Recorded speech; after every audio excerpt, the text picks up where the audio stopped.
Hey, I'd like to welcome everyone. My name is Scott Williams, and I want to take a few moments to talk to you today about how it is that I manage my staff.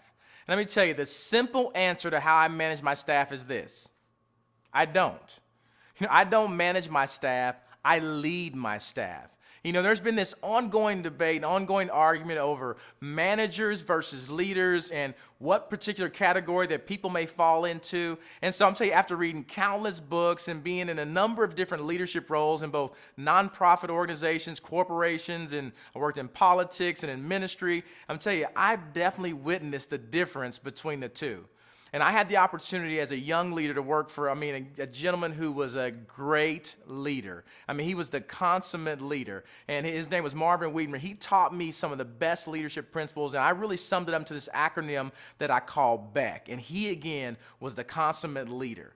And so as I'm sitting here thinking about Marvin, what he did, the B for BECK, it's BECC, but the B was believe.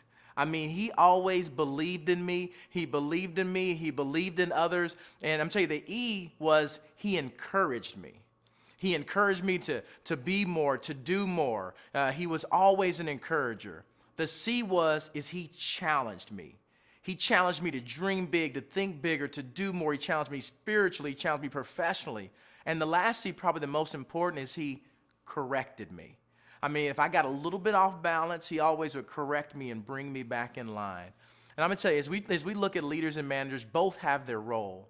But in their simplest form, here's the deal. Leaders develop followers, and managers manage people and things. And so leaders don't have subordinates because they're in the business, again, of developing followers. They're in the business of developing other leaders.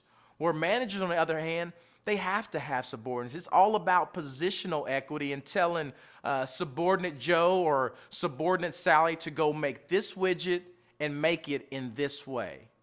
A leader, on the other hand, they're not worried about some positional equity or some formal authority because they know that they're in the business of creating a tribe and developing more leaders. And what we have to understand is that the business of following, it's voluntary.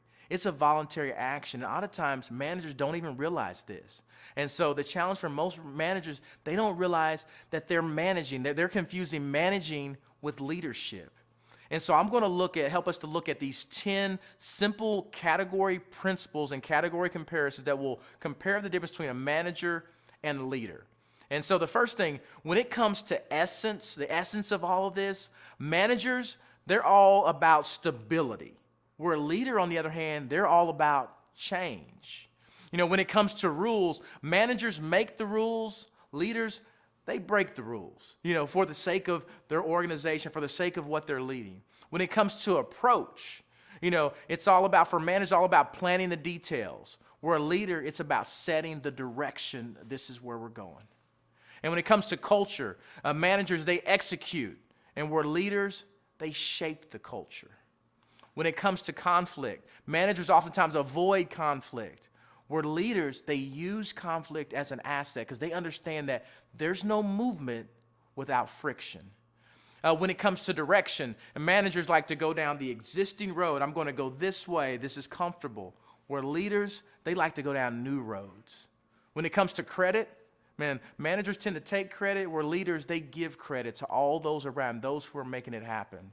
When it comes to decisions, managers makes the decisions, where leaders would generally facilitate the decision. They will encourage and create buy-in in a healthy way.